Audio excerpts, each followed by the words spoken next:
Hi, boys and girls. I hope you are having a wonderful Christmas vacation and making time to listen to the Ickabog. We are on chapter 18 right now, and it is titled End of an Advisor. End of an Advisor.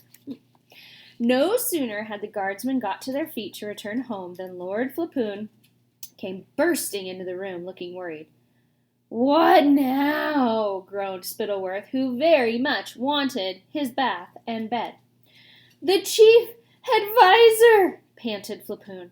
And sure enough, Herringbone, the chief advisor, now appeared wearing his dressing gown and an expression of outrage. "I demand an explanation, my lord!" he cried. "What stories are these that reach my ears? The Ickabog real? Major Beamish dead? And I've just passed 3 king's soldiers being dragged away under sentence of death. I have, of course, instructed that they be taken to the dungeons to await trial instead."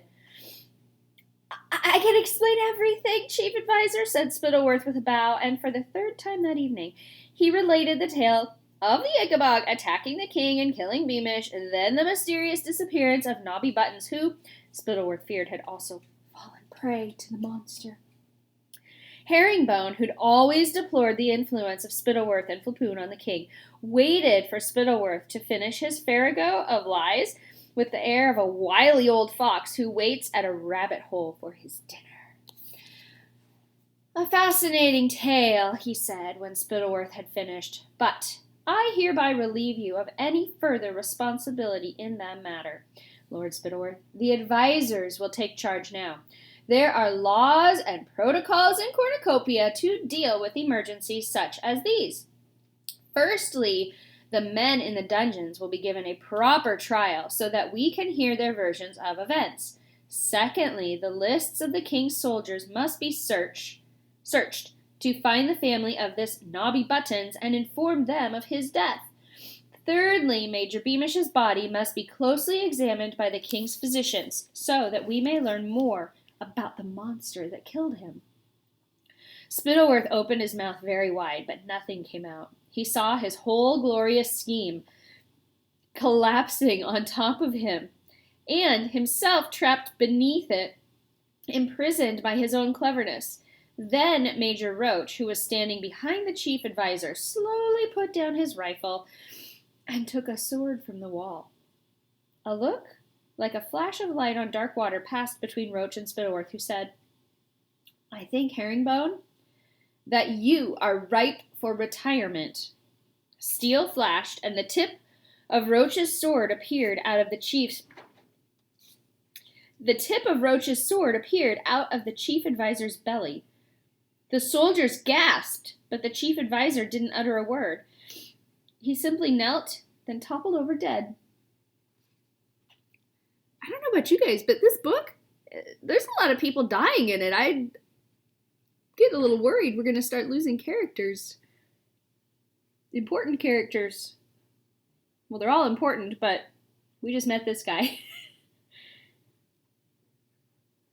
Spittleworth looked around at the soldiers who'd agreed to believe in the Ickabog. He liked seeing the fear on every face. He could feel his own power. All these lies! This isn't in the book. I'm just talking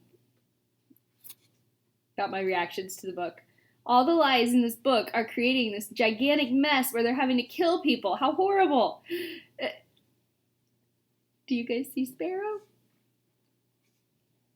Yep.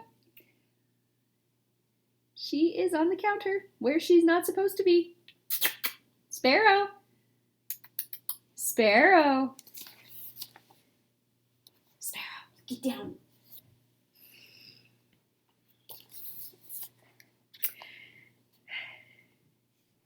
I love her, but I do not love her walking on the counter. Do any of you have cats that get up on the counter and try and eat anything that's out on the counter? Luckily, I don't have any food out there. She probably would have found it and eaten it. Okay, back to the book. Spittleworth. Oh, I already read that. "Did everyone hear the chief advisor appointing me to his job before he retired?" he asked softly. The soldiers all nodded. They'd just stood by and watched murder and felt too deeply involved to protest. All they cared about now was escaping this room alive and protecting their families. Very well then, said Spittleworth. The king believes the Ickabog is real, and I stand with the king. I am the new chief advisor, and I will be devising a plan to protect the kingdom.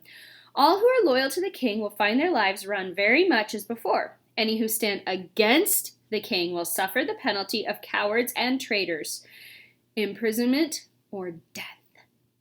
Now, I need one of you gentlemen to assist Major Roach in burying the body of our dead chief advisor, and be sure and put him where he won't be found. The rest of you are free to return to your families and inform them of the danger threatening our beloved cornucopia. And that is the end of chapter 12. No, chapter 12, what am I thinking? Chapter 18. Chapter 19 coming up is titled Lady Eslanda. See you next time.